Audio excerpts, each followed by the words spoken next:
Welcome, Varun, to the show. How are you doing today? I'm very good, thank you. I appreciate the invite into your studio here. Thank you so much. And thank you so much for making some time for our viewers, for our listeners. It is pretty interesting. The story behind calling you is very interesting. The reason why it is interesting is because 5 years ago, I reached out to you for selling the product that I was selling in a company. Never knew at that stage, at that point, that I will be sitting over here doing something of my own and you doing something completely different from what you were doing back then. And we'll be talking about businesses and how to scale. What are the secrets behind doing your own business as a founder, as a director yourself? That takes me to the place where every startup says we need more sales, but almost no one wants to be out there selling. Varun, for someone who've never met you in this industry, how do you want to introduce yourself as a trainer, as a strategist, or a salesperson? Yeah, look, interesting question. I mean, I acknowledge what you said in terms of the 2 degrees of separation that we have in New Zealand, where you are bound to bump into people that you've either met in your previous lives. Yep. So in my business, what I do is work with individuals and professionals who are looking for more customers, more revenue, more margin. Absolutely. That's the fundamentals of what I do, and I really help them by enabling selling skills. Yep. So how do you turn conversation into money? And for businesses, so when somebody is in a business, then being able to help them put in some sales processes and a little bit of strategy so that their offering in the market is really set up to win. So I guess, in terms of how I introduce myself to somebody, that would be the way to do it. No, that's interesting. You call about a strategy, and I'm sure there must be one to the day you handed in your resignation as well, right? So if you had that stability, being a GM at Sector, what was going through your head when the moment that that walk through from your head about the giving up a resignation to being a GM at a Sector distribution? Yeah, the thing is, when you go to make a decision like that, so I was very stable, had been in this business and around the people for a very long time. Absolutely. And you could say that I could do the job in my sleep. You become comfortable in a role, and it is very hard to give that up. It wasn't overnight. So the decision to go out on my own and do something different really revolved around my kids. I wanted a bit more flexibility of time, and really I reverse engineered it. So I started thinking about what would be my future a long time before I even decided to finally hand in my resignation. It might have been 5 years. Wow. It starts off as a bit of an idea. When we had kids, when I had my first daughter, and the idea was, well, how am I going to spend time with my children when they're starting school? Yeah. And it's a little bit of a snowball effect where you do have to go, if that's what I'm going to do, if I'm going to have the flexibility of being able to work school hours, which actually isn't a lot of working hours. What are the pieces that need to fall into place so that I can achieve it? That's quite interesting, right? I mean, the way that you structure everything, and especially the founders of New Zealand, right? It's a total different landscape, and the businesses, how they think as well, similar to yourself, right? An individual who takes the business to another level or want to initiate their own businesses as well. So when you look back at the New Zealand business landscape today, what frustrates you the most about the founders, about how they think in terms of taking decision making?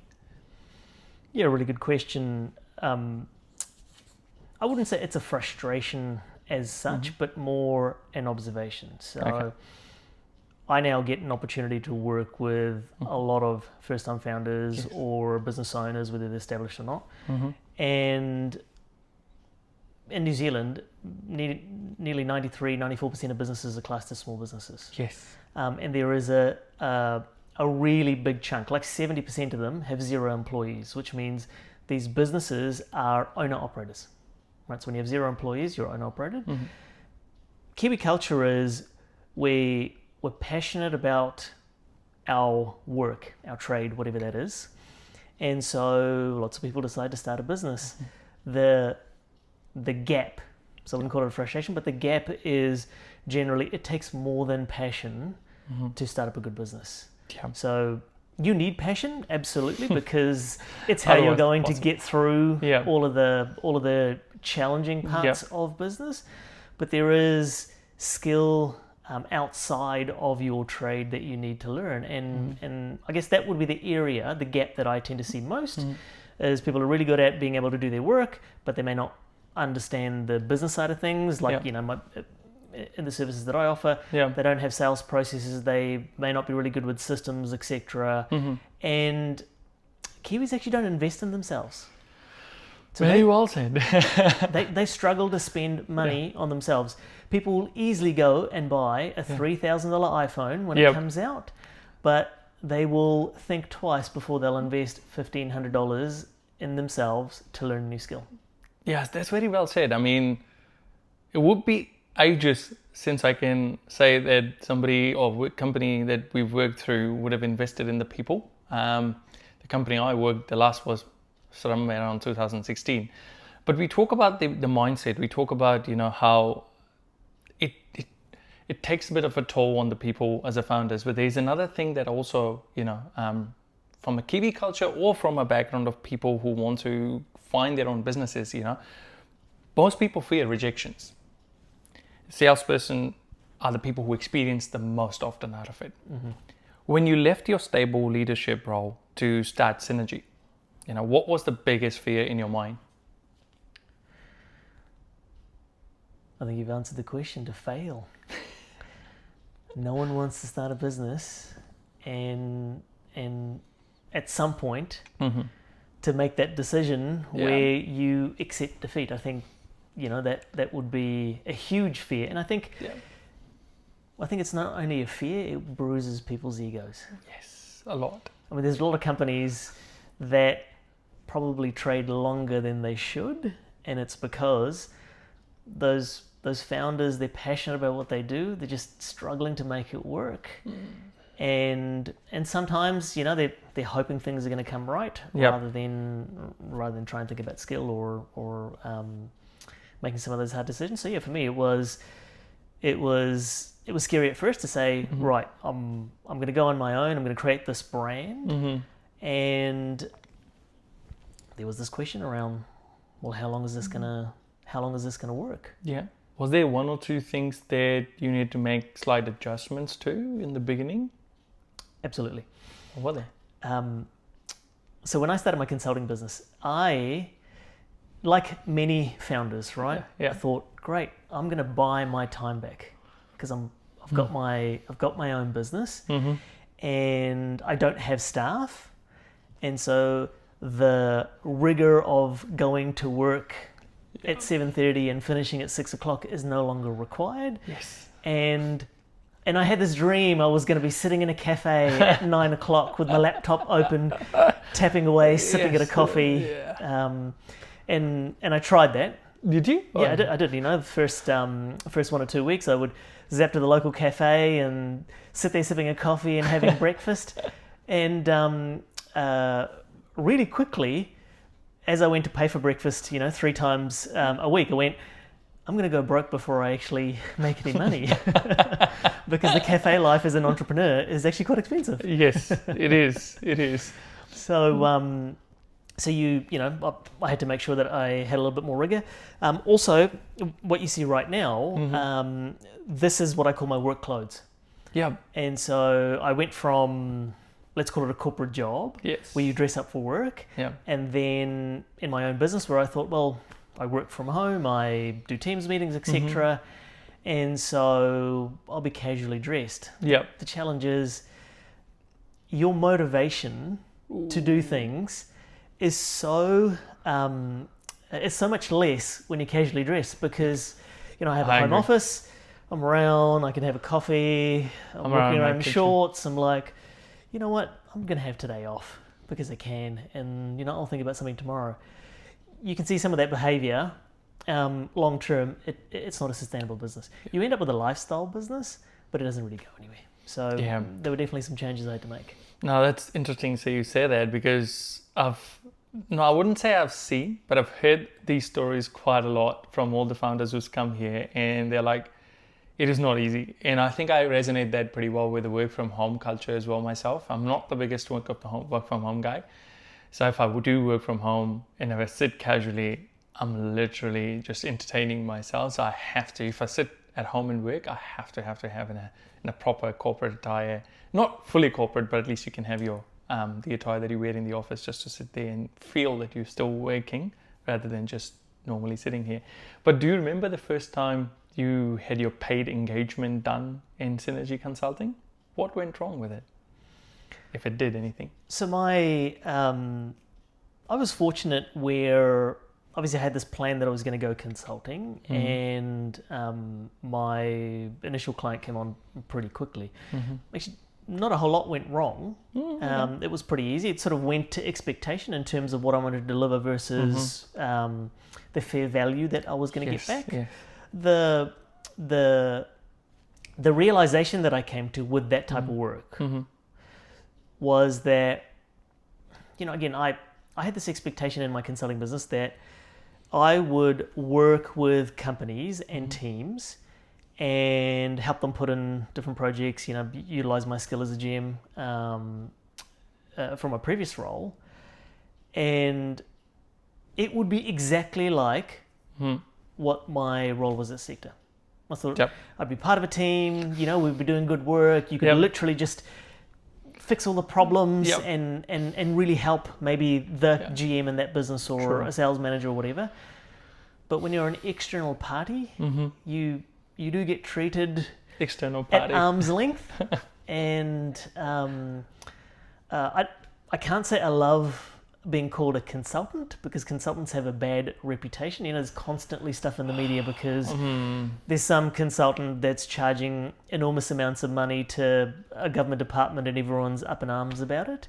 Now, there's nothing wrong with consulting and consultants. It's just that the average employee in a company, hears the word consultant and they're either scared because they're thinking, here we go. I feel like this person's going to come in and they're going to bring in a whole lot of change and my job may be at risk. Or they clearly have fears around, I'm sure this person is getting paid a whole lot more than what I do, and it's ridiculous that my business would hire somebody external. True. And so those are the things that I didn't expect. And it was a bit of a learning curve. And of course, you sort of navigate through that. Yep. Yeah. But that's interesting. And learning is much more important. And when you talk about consultancy, I work in a consultancy firm now as well. And I do expect something more similar. When you talk to people, when you're talking to companies and businesses, it is much more of a, how would you call it? A behavior, a pattern that you see from the people once they say, oh, you're working in a consultancy firm and from managed services and you must be charging XYZ. Right. So it is a shift of mindset and the belief that we need to put in for the people before we can change anything sort of stuff. But looking back for yourself, what was the one belief about sales you had, you had to unlearn before in order to build Synergy Consulting? So a skill that I had to unlearn? Yeah, it's an interesting one. Specific to sales, there weren't necessarily many skills that I had to unlearn because they're sort of the core of what I do and behind and believe. I think the bits that I did have to unlearn were more related to my personal brand.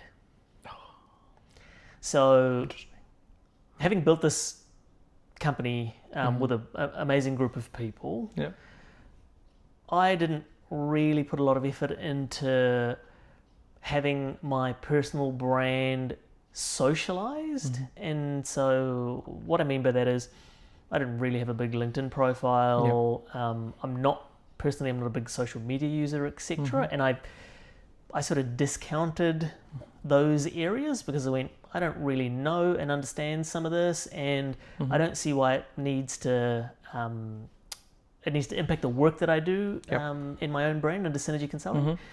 Whereas those were some of the mindsets I Yeah. definitely had to change and adjust. Yep. And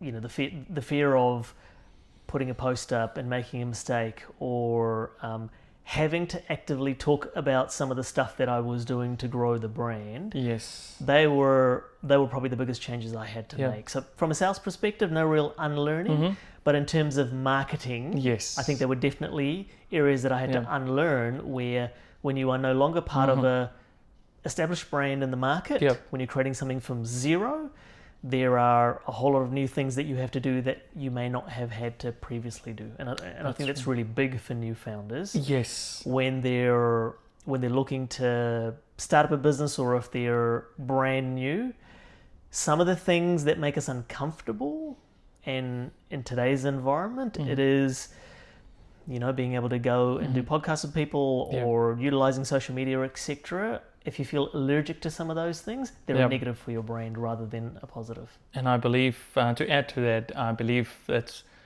as a New Zealand, as a business, as well as a community itself, we are, as usual, we are late to welcome the social media impact on the overall business structures.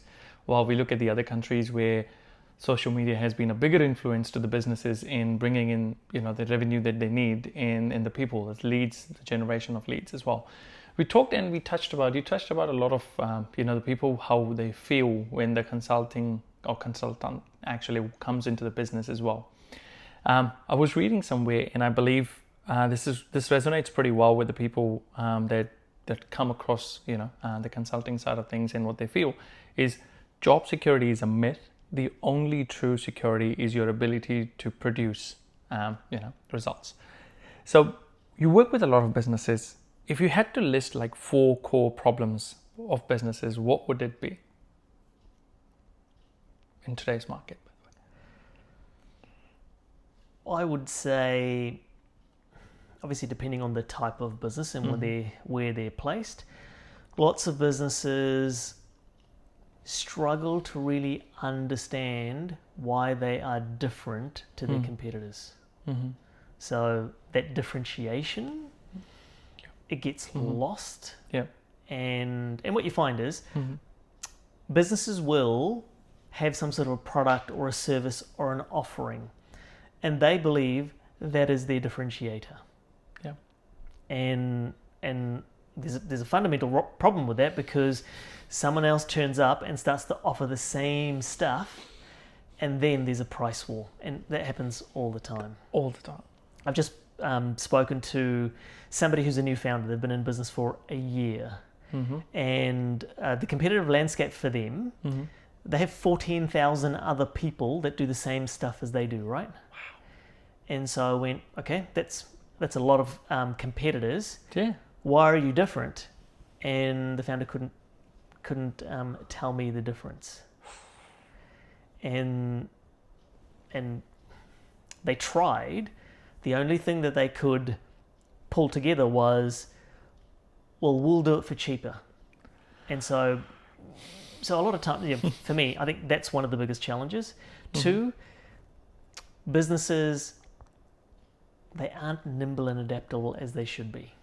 So like there is an adaptability problem, because markets are changing really, really quickly. I think after COVID, things changed drastically. Yeah. And from there, you've got technology like AI that's coming out, and things are exponentially moving. Yes. And so businesses where they feel they're ready for market changes, but they struggle to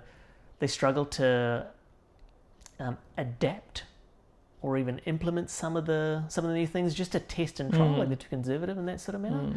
I find investment in people, like from a skill perspective. Now, this is not all businesses. There are lots of businesses out there that love their people, they invest in their people. Yep. But there is this number 8 fencing wire thinking that we tend to have, and business owners will take on the responsibility of, we're very unique, our customer base is very different, and actually the only people that can train or work with our staff is me. Right, so then they're really slow to invest in skill. Now, of course, I'm going to say that because that's the area that I'm in. Absolutely. And the fourth one, I think marketing's probably misunderstood. Yep. And again, it's that number 8 fencing wire that people try and apply to everything, whether it's sales or marketing, and leveraging those personal brands. Yeah.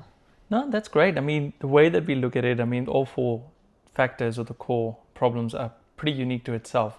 But which one of those do you believe founders, as a startup founders, underestimate, and why do you think that?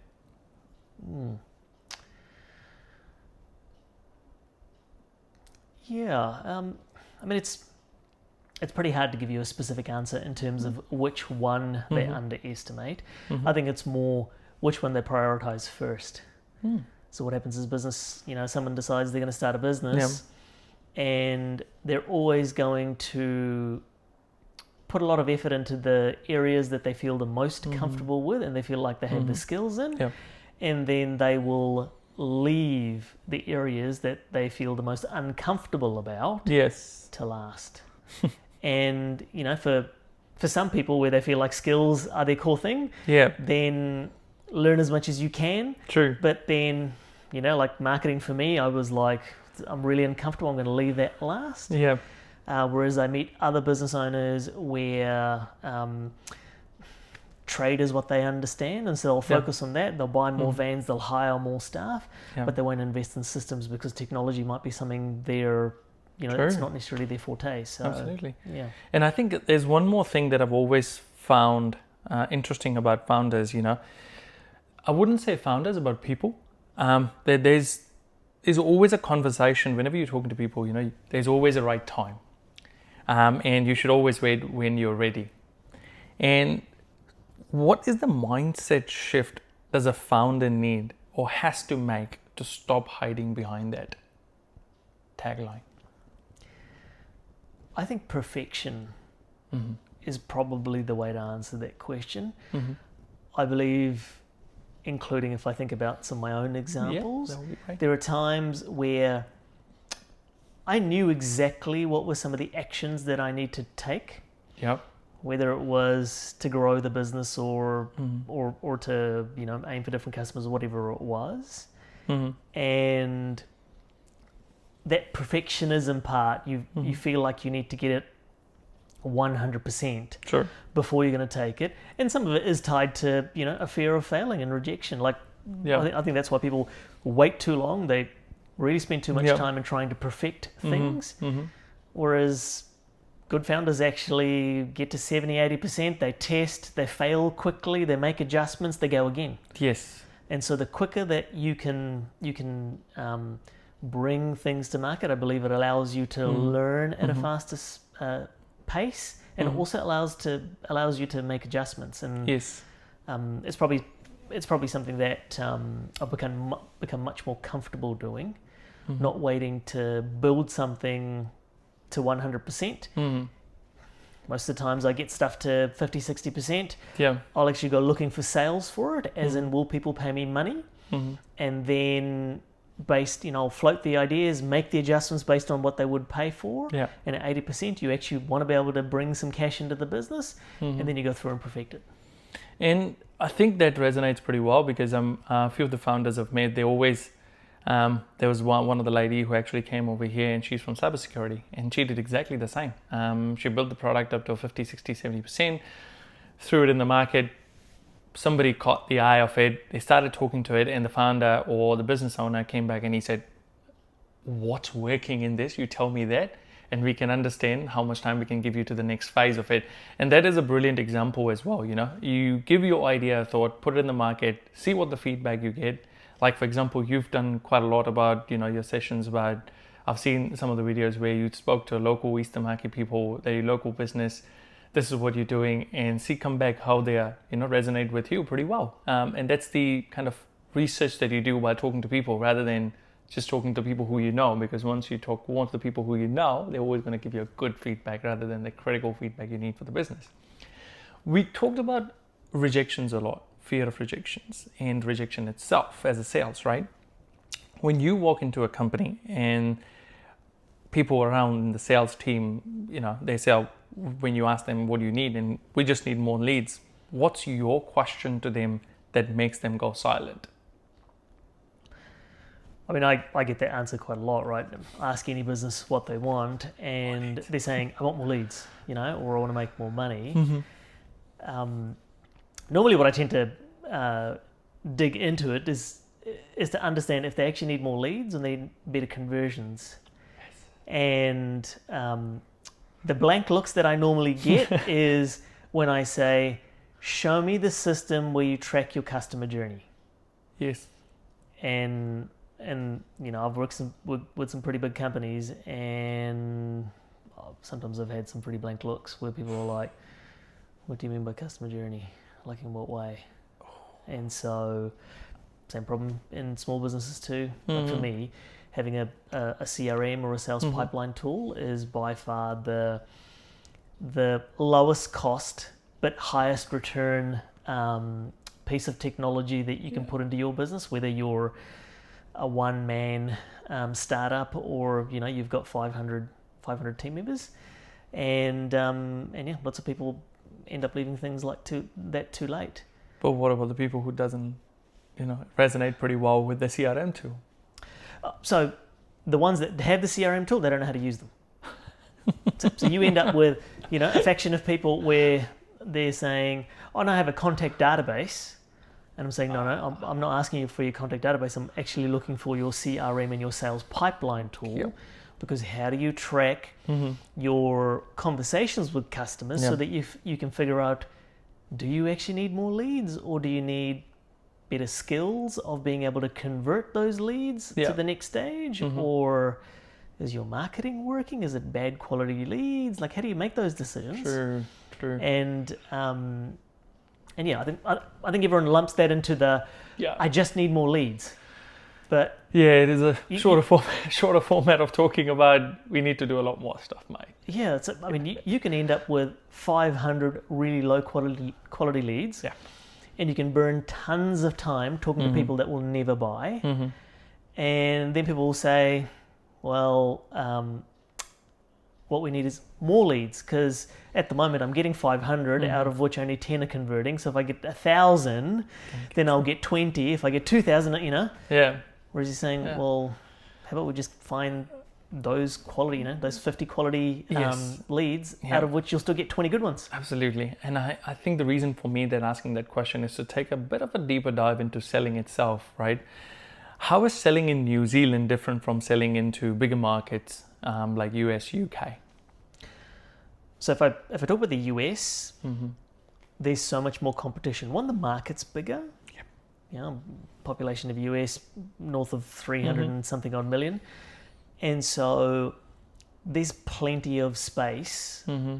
to come up with a business idea, and even at a small scale, mm-hmm.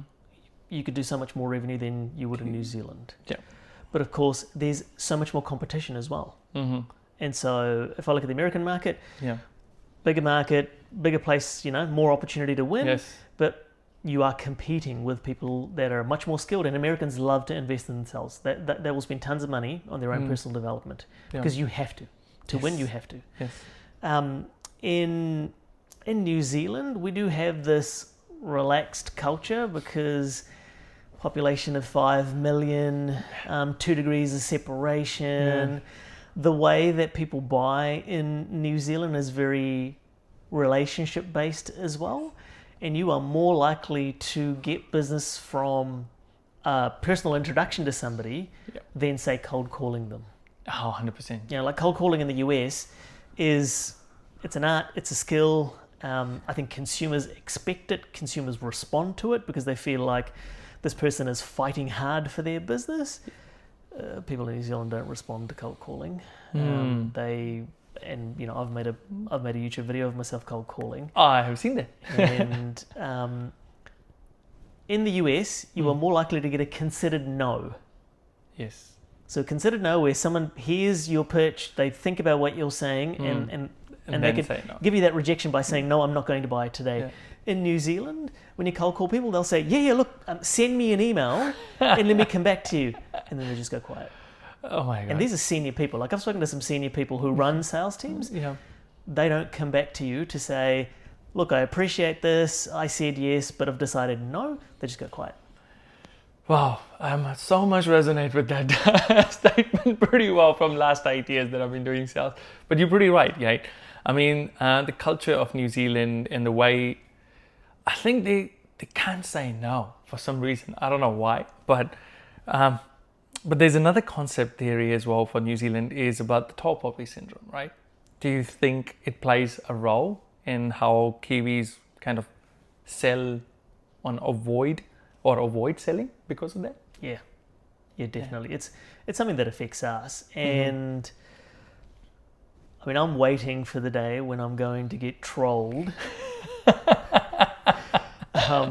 on one of these social platforms that I'm creating some content for. Yeah, and some of that is just tied to tall poppy, because if you talk about the business that you've built, if you talk about the people that you work with. I'm coming from a genuine space where I'm trying to convey, I guess, capability and the ability to work with teams like that. No doubt there's a lot of people that will see that and they'll say, oh, this person's gloating, or they're showing off, or, this is not how we do business, or whatever. And those things tend to create that tall poppy syndrome. I mean, it would be remiss of me to say that even I've hesitated at times when people have spoken about the companies that I've worked with, some of the achievements that the team managed to get, etc. And you feel a little bit anxious about it.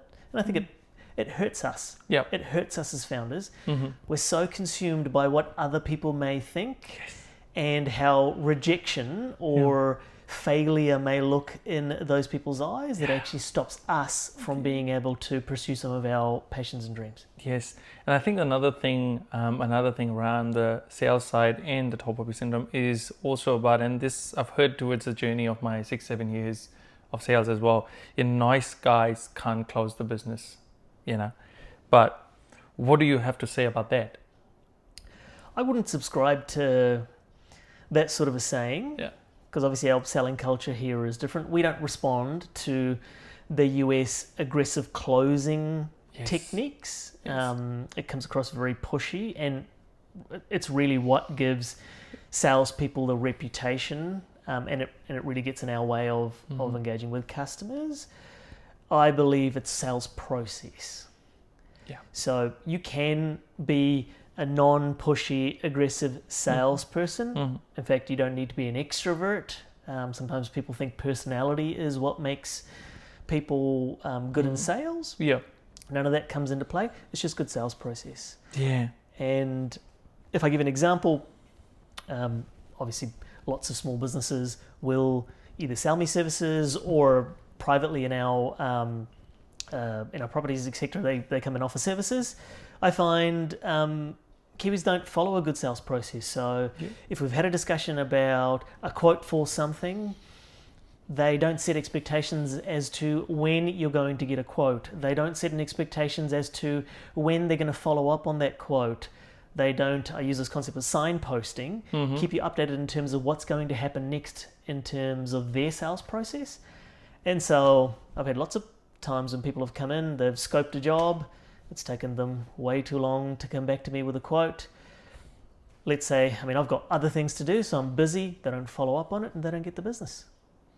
Now, my problem hasn't gone away. Yep. I'm still looking to solve the problem. Yep. It's just that the next person that comes along that says, hey, I can do this for you. Oh, yeah, look, great. That was opportunistic. Why don't you get it done for me?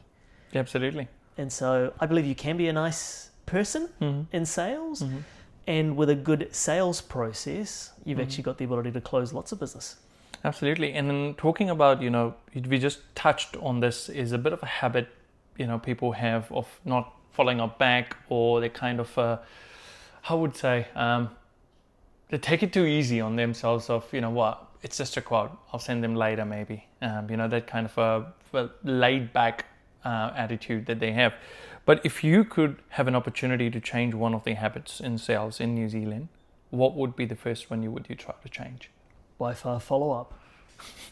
That, I would go as far as to say that we were very rigorous in the previous company in terms of following up with customers. In today's environment, everybody is so distracted with information being bombarded at them. People are constantly staring at their phones. If you actually want to be successful in business, don't feel anxious about the follow-up. Lots of people misinterpret follow-up in sales as being a pushy salesperson. But in fact, your customers need follow-up. Sometimes you need to follow your customers up more than 5 times before they're going to make a decision about something. Now, the trick to that is you don't follow up in exactly the same manner. So lots of people think when I say follow up 5 times, they're just going to hound this person every 2 days by making a phone call to them. That's not what I mean by follow up. We need to use multiple touch points. And there are subtle ways of being able to follow or nudge somebody along without necessarily asking them the question. And that's the art, really, in selling. And that also talks about a lot of art of selling that you do on the podcast as well. And talking about synergy, we'll dive a little bit deeper into your business now. But I think you said it pretty right on the follow-up. It is the way that you follow up with people. It's not about calling 5 times in 5 days or maybe 10 days span and expecting them to respond. Because I believe if you do so, there's a typical way of Kiwis. They just go in their nutshell and they won't respond. They'll stop responding completely, right? And that brings me to the next thing is the goal isn't to impress people in a workshop. It is to change what they do on Mondays, right? There's established sales consultancies in New Zealand, like Magnify, Indicator, and others. When a client asks about why synergy, what's your honest answer to them? So I have a very rudimentary sales pitch when people say, "Can I hear that? Why you?" And a lot of your listeners, are probably going to find this shocking, but I tend to say it's because I eat my own dog food. Okay. I want to say that again, just in case people think I eat dog food. That's not what I'm saying. I say I eat my own dog food, as in I believe so much in what I put into my product and services, right, around sales training, because I practice them every day. So I believe so much in the ingredients that I put into my dog food that I would eat it. True. That's fantastic. And, all of if you Google sales training, for example, you'll find a whole lot of established brands. Lots of people ask me if I see those people as my competitors. I don't really. Obviously, we are competing for the same type of business. Yes. But all of those organizations they're following a purpose, which is to elevate other people's skills. They're trying to help other people build skills so that they can be much more successful, in their professional lives. And hats off to them. But when it comes to my business and what I do in Synergy Consulting, I don't necessarily just read content off slides or sell my customers information that you can get from ChatGPT or on the internet. I really go into the details around selling skills. And the fundamental differentiator is because I still practice those skills today in the current market. So most of the time, when you go and find a training organization, the person that stands in the room probably doesn't practice any of those skills in their personal life. They're just a contractor who's there, who's been asked to come in and talk about some frameworks. Yes. And the real art in selling, in learning skills, is being able to see past the frameworks and more understanding things like buying behavior, right? Yeah. Like if a customer is resisting, if they're resisting your offer, it's understanding the why, like what's making them resist. True. Is it the relationship? Is it that they haven't understood the value, etc.? Whereas traditional training will say, well, apply the 3 Ps of objection handling and it's going to be fine. And, most new salespeople or people who don't come from a sales background, when they see those frameworks, they go and try it the first time around. It doesn't work because they don't understand why people are resisting. That's correct as well. And, some of these firms also promises about the ROI, the complex frameworks. And we talked about, the systems that they have and they pull in the contractors to do the job while they have actually not done the job itself. But you talk a lot about the practical, the real world scenario, right? And why do you think, or why did you actually choose that kind of a lane rather than not the earlier ones? Well, specifically in sales training, it's really hard to measure return on investment. Because I can teach you a framework, but how do I actually know that when you're in front of your customer, you are applying that framework with skill? Yes. And also, like in New Zealand, right? Post-COVID, so I think maybe in 2021, the markets were booming. Every market was booming because people had access to lots of free and cheap cash. Yes. And so they were just spending money left, right, and center. And so if you were a sales trainer in 2021 and you went and worked with a team, well, that year, the results for most companies was like this. And so people would say, sales training worked. And then in 2024, when the market is really tough, right? Those people are still utilizing some of the frameworks. The results are like this, and they're like, it's not working. I think we need these people to learn different skills. Yes. And so, trying to measure return on investment through selling results, it's challenging because you can't really link the win to the specific skill set. Now, in some places, you might be able to say, oh, I utilized this specific skill in objection handling and my customer said yes to sales. That's great. But on an annual basis, how do you know? If you have a team of 8 people, for example, it's really hard to know how many of those 8 people are actually applying the skill to the same level. So instead, I like to encourage people to track behavior, because that's something you know that someone will learn in a sales workshop. For example, how to ask good open questions. Yes. Right? So very different to closed questions, how to ask good open questions. And then you want the sales manager or sales leader to work with the team and assess to say, when I go with this person to a customer meeting, are they asking open questions? Because if they are, clearly they've learned something and they're repeating it. So behavior is what I would encourage people to measure. And then good behavior is what brings in the results. Absolutely. I agree to that. And I believe asking more open-ended questions, as you said, that was the first thing I learned back in 2016 when I began my sales journey. And it works. It absolutely works. And I think it is what needs to be learned over and over again. You can't just stop learning those open-ended questions. And once you make it a habit, it's your daily routine then in sales. Absolutely. I mean, we had a team of salespeople of 15, I think, at Sector when I was there. Obviously, that number's much bigger now. And the skill that they actually need to apply, you still had to keep reinforcing it. Yes. You had to go through and keep reinforcing it because there's 15 different people. They have different communication styles. And so you can still ask open questions, but they have their own style of doing it, and that's completely acceptable. And also when you talk about things like learning how to ask open question, that's a good skill to have. The art comes in if you meet with a new customer, for example, and they are utilizing a product and service right now, and you want to challenge that. So you want to say, well, why are you doing that? The thing is, if it's a new relationship, if I've just met you and you say, well, why are you doing that? Even the tone that you utilize, you could shut that conversation down, because that person would say, well, because it's my decision and I wanted to. And so you can ask good open questions, but using the wrong tone, and when your relationship isn't there, and you could completely shut the customer down. 100%. And so in my workshops and the work that I do, those are the things that I talk about in terms of not just high-level information or frameworks, but the differentiation is actually digging down into those little details and knowing how to utilize it. And when things go well and when it might not work. True.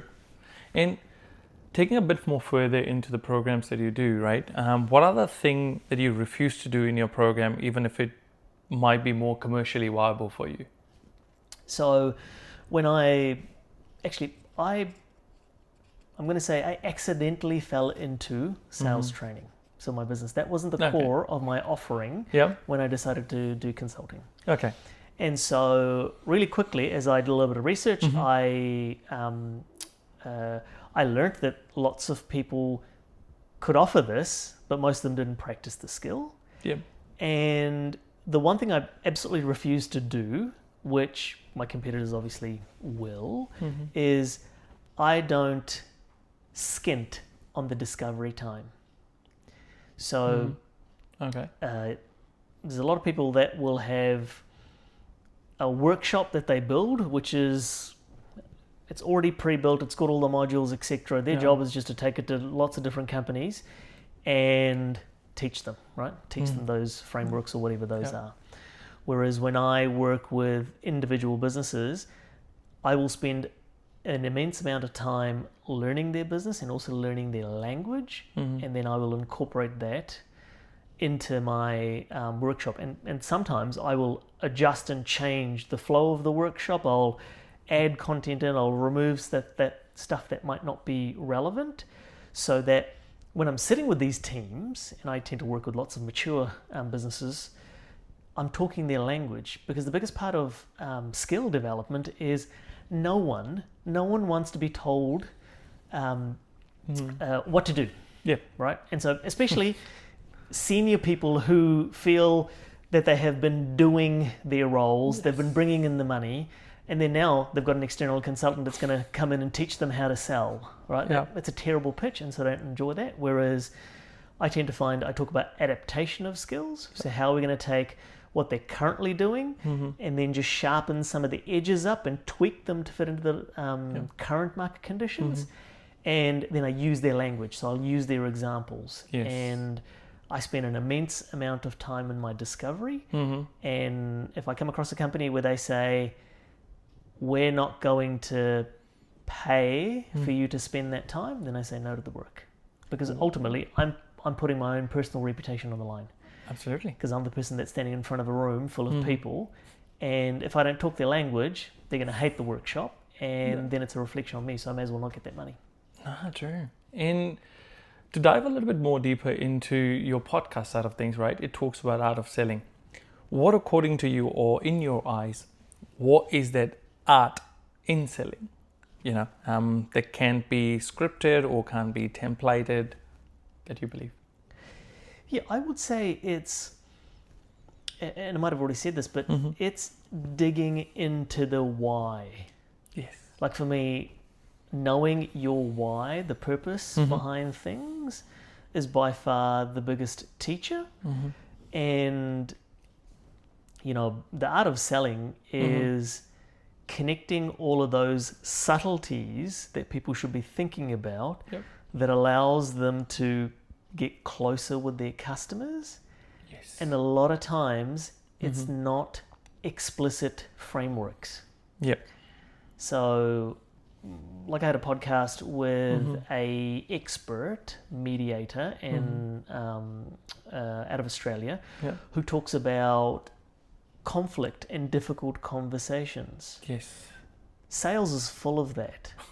Because anytime you're an entrepreneur and you're wanting to go and talk to a customer about product and services, you are challenging that customer, right? Your customer, to think differently. Yes. Because they're currently utilizing a piece of technology or a system or a service or whatever, and you are encouraging them to think differently and do things differently. And that can be hard, because you have to ask hard questions while still maintaining the relationship. True. And the art is in being able to do that.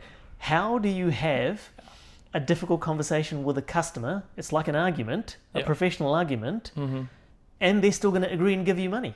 Like that's, so that podcast that I created, The Art of Selling, is around looking at everything else apart from frameworks. I mean, I could easily make an episode and talk about spin selling. What does SPIN stand for and how do you utilize it? The thing is, if you don't understand why the customers would behave the way they do and where you'd apply some of those skills, you struggle with it. We talked about spin selling, right? I've learned myself, and there's a different way of learning. And what I've done is, I remember 2016, I got this tool when I was not selling. And the tool I can share. I've never shared it, and I always tell to people who closer to me that the day I will share as a leader with you will be the day you are in crisis, because there's always helped me in crisis. And the tool is a mastering influence. Right. That's so similar to that. There's a lot of content out there, from the likes of the huge giants of US, Jordan Belfort, Tony Robbins, high pressure tactics. The way they showcase on Instagram, YouTube. Which parts of the world do you agree with, and which parts are completely do you reject? I think selling or some of those frameworks or skills, they're all appropriate based on your audience. So, I think some of the names that you talked about, for example, for a US audience, it works because people buy differently. I remember being in the US once and for a business trip, and we were out to dinner. So we were at a conference and we were going to go out for dinner, and these two American guys ended up in an argument, right? And they were having a conversation about something, and Americans tend to be larger than life and quite loud anyways. Well, that's what I feel. and so as I'm observing this conversation from a Kiwi standard was it went from being a debate to what we would call a full-blown argument. And then 15 minutes later, we're in the local restaurant, whatever, and the guys are sitting together and they're clanging bottles and having a conversation and having a laugh, and I was a bit shocked. I was thinking, I'm not sure what's going on. It almost felt like they went to get into a punch-up about 15 minutes ago. Okay. And yet, here they are. Yeah. They look like two best mates who are now talking about softball or whatever they were talking about, and having a drink and etc. And it really showed how different business culture was. Yeah. So, with what they had, that was just a way of being able to have a difficult conversation where if you disagreed with something, you were going to be quite frank about it, and the other person knew. And afterwards, they said, well, look, it's good to know that we have differing opinions, but it didn't stop them from being social with each other.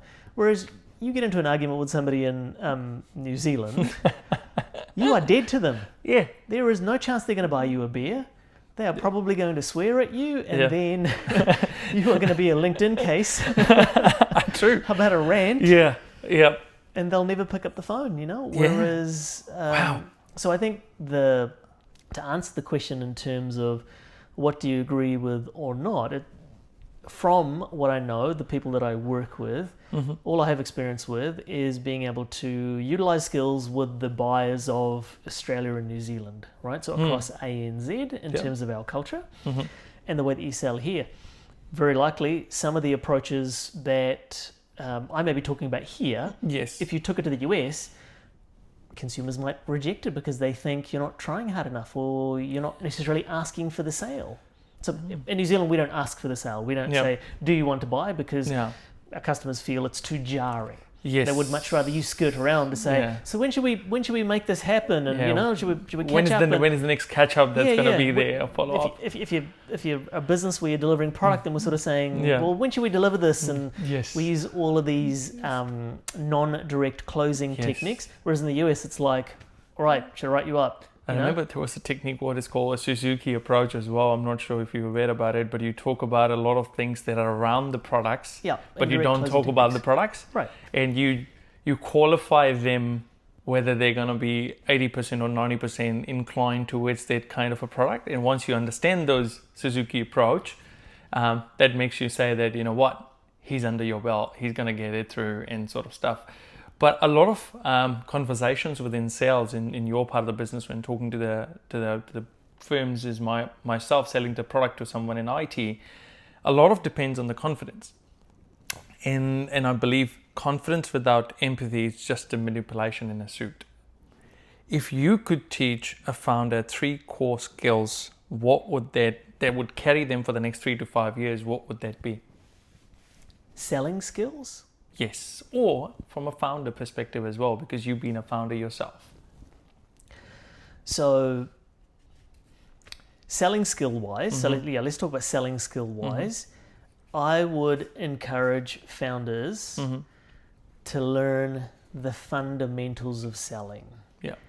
And the fundamentals aren't frameworks, but it is the how do you listen, the way that you ask questions, and a little bit of rigor around how to utilize those skills. Yeah. Also, I'm not sure if this is a skill or not, but I would absolutely try and teach perseverance and grit. So, if you have listeners... That applies to both, actually. If you have listeners who are thinking about an entrepreneurship journey or they are looking to get into business, you need an immense amount of grit and perseverance. That's right. Because you will constantly be surrounded by rejection and failure, and you just need to get comfortable with that, because all of those things are... It's just learning in disguise. They're just giving you bits of information to adjust your technique and approach. Yes. The other thing I would say would be researchability. So that definitely is a skill. So lots of people go into business because they just want to make money, or they have this false view that business ownership allows you to work 20 hours a week, between 10 and 3, work in a cafe, and earn an immense amounts of money. Yeah. You can build up to that, but I know some very, very successful business owners who run some huge companies, and they are still working 60 hours a week. I think the interpretation is you're 60 hours a week. Everyone thinks it's like sitting in office for 60 hours. When you're a founder, obviously, you are still working at dinner because you're thinking about your business. Yes. People will wake up in the middle of the night and they'll take notes because they feel like they've just had an idea that they want to research or look into the next day, etc. And so, like entrepreneurship actually requires an immense amount of perseverance, grit, those fundamentals of selling. You need to be able to find people who are going to pay you money for what you think you have to offer. Yes. And you need to learn how to do that before you even create the offer. And you need to learn researchability. So going and having a look at the market that you want to operate in, who are the competitors, how you're going to be different, what's the messaging going to be. And I spent an immense amount of time in that area when I had come to a realization that I really enjoyed working with teams, and the selling skill area, I guess, of my experience was the path that I was going to double down on. And I had to do a lot of research, and with some of the brands that you talked about in terms of I don't have the experience that those companies have, because some of those companies have been running for a very long time. Yes. And so I can't turn up and say I've got tons of experience in teaching people skills. Yeah. So what's my differentiator? And it took a lot of deep thinking. Absolutely, and takes a lot of time as well. And you very well said it doesn't need to be 60 hours across straight up sitting. It can be any time. And now that I'm doing this, I do understand that pretty well. And it's not just once that you're thinking, but it's always constantly on your mind, running behind, or even if you're eating or looking at something, that's an idea, let's write it down, let's see if we can execute this as well. So it's constantly thinking about that, and that makes things tick, I believe, because that's eventually hard work. If we dive deep into your the content and the social media side of things that you've been doing recently as well, so you're pretty much active on LinkedIn, on Instagram, on YouTube. So according to you, what type of content has surprised you the most in terms of the impact? Is it a long podcast or a 30-second short, and that actually moved the needle for you? Video content by far has been the most impactful, and for me, a lot of the social media channels that I've created for my business. Yes. I'm still in that learning phase. Yep. Because I want to be able to give people an opportunity to have met me digitally. Yes. and get a sense of how I think and Yeah. how I talk and who I am, etc., before they even think about engaging me. And of course, all of the platforms allow that. I mean, video first is by far my focus for next year, for example. So this year I spent a lot of time in getting the right equipment, understanding how each of the platforms work, and just getting comfortable with the channels. To have a social profile, it's an immense amount of work because nothing is standardized, and so you have to chop and cut and change, and it can be very, very time consuming. It is. And I've built some tools and systems next year that will allow me to start with a video first format, and then it will repurpose all of my content for all of the other platforms. So, like video by far has been one of the most impactful. Yeah. Probably now I find the most easiest Yes, it is. to do as well, because I no longer have to sit there and think about how to write my LinkedIn post. I just start with a video, I talk into a camera, I've become really comfortable, and then I can recut some of that into platforms like LinkedIn. So, yeah. And talking about that, if we talk about founders who are listening who hate to be on the camera, what's the simplest way they can start utilizing the content? Utilizing the content, or how to get comfortable in front of the camera? Both, actually, to be really honest. I was thinking about utilizing the content, but I think it would be great to get a view from both sides. My biggest learning has been just getting out of my own way. So I spent so much time thinking about trying to perfect how I might look on camera. Now, I'm fortunate I don't have to brush my hair anymore. Same as me. I just need a little bit of time. But yeah, I would say just get your camera and just talk at it. The more you look into a camera and talk, the more comfortable you'll become. And don't worry about perfecting. I think the platforms are, and people are, responding much better to raw, almost unedited, non-professional content versus when things are too perfect. So I've found where if I've spent too much time editing a short or a video, it doesn't get as much attraction. Yeah, I guess it doesn't necessarily convey or connect to the person that might see it, versus when it's much more unedited, raw, just me talking to a camera about something, or just a picture that wasn't necessarily set up. I would just try and drop this whole perfection thing.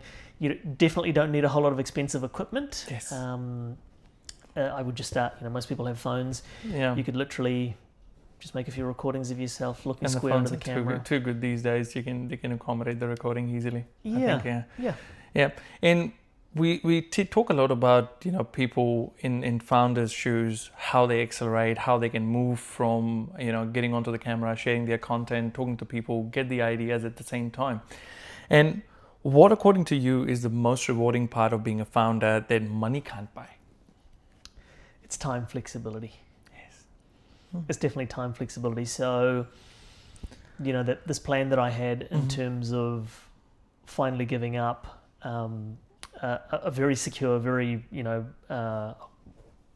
very high paying role as well. The thing I couldn't get was time. I spent so much time on planes and conferences with other people. And the best part of entrepreneurship is you work 60 hours, but they're not within the 8 to 5. Yes. And so if you had a job and you had to work 60 hours, it's very taxing. When you're an entrepreneur, you could work 80 hours in a week, but you could still fit in your family stuff, you can fit in holidays, etc. And so long as you're engaged with getting things done for your business, you find that it's actually quite enjoyable. So for me, people sort of say, well, how much do you work? I mean, I work all the time. But if you were to say, well, what is your billing hours? Then they're between 9 and 2:30 because they're school hours. Monday to Friday, because my customers don't work in the weekends.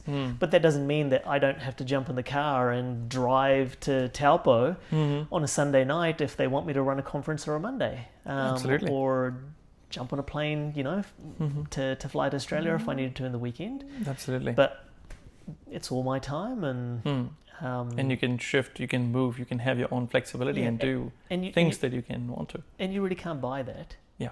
And you really can't buy that level of flexibility. I mean, if I miss time with my children at some of their school events, I could be a billionaire. I will never buy that back. Absolutely. You can't go back in time. So.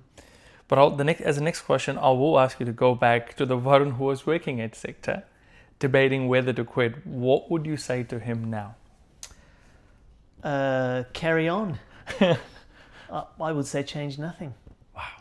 So I loved the company. I love the team. I'm so connected to them.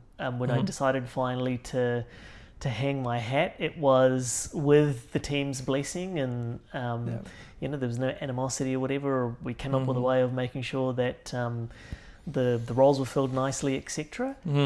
But I wouldn't change anything. The immense amount of time that I've achieved the goal that I was aiming for, which is have an immense amount of flexibility so I could be with my children now, my kids. The narrative, if I don't drop them to school, they feel disappointed that I'm not there. If I don't pick them up from school, they feel disappointed. Yeah. And I couldn't have done that if I didn't decide to start my business. The one piece of advice I would give to myself from 4 years ago or 5 years ago would be to have more of a social profile earlier on. Like, don't disregard that. I was, I almost looked down on social media, and I was like, influencer rubbish, And actually, you can be in business. You can still be true to yourself. You don't have to become an influencer that's dancing in front of a camera. No, you don't need to. And that was probably the area I didn't understand much, and I understand that clearly. And so that would probably be the only advice I'd give to my past self. That's interesting. I mean, that would be a worthy advice to a lot of people right now as well, who might be sitting on a shelf and sitting on a hood, but. We have listeners right now who actually, and I've come across a few of them over the period of time that I'm doing now from the last few months, is they do have a business idea, but they are paralyzed by fear of not taking that step. What is the first smallest step they make that can help them to move closer to the dream? What would you say? Yeah, so I guess it depends on where you are in your phase of life. Yes. Sometimes I come across people who want to chase entrepreneurship, and their primary reason to try and sell an idea is they hate their job and they want to be doing something different in 3 months. And they don't have the financial resources after a short amount of time to persevere with that idea. That's true. And so if you're somebody who wants to own a business or wants to go out on their own, but you don't have the resources to give it 1 or 2 years, then I would say start small. Yes. Start talking about it. Like, that might be the way to really figure out your expertise, whether this is something that you want to pursue. You want to look at other people that are doing similar things, and you want to try and do as much research as possible and start talking to future potential customers, right? So like I said, I like to sell things. I want to know that someone will easily give me money when I have an offer at 80% versus quit my job, pay a graphics designer to create a nice logo and a website, and then go looking for customers. I think that's very risky. Yeah. Whereas if you're somebody where you're not desperate, as in, to make it successful, like money isn't your biggest driver, you've got a bit of a surplus, or you have some ability to give yourself at least 12, 18 months, etc., then you just want to give it a go. Sometimes the paralysis comes in when the money isn't the problem. you're not really waiting for any skills or whatever. You've just got to take action, and maybe a little bit of fear of failure or rejection is stopping you. Then you just want to go all in. Yep. You want to fail fast. You want to tweak, adjust, and then keep going. Absolutely. We're heading much more closer to the end of this podcast, right? What do you want the legacy of Synergy Consulting to be? Something that I was very passionate about at Sector, which obviously it's what I believe, it's ingrained in me. We had this belief around being able to change people's lives, even with technology, in that business.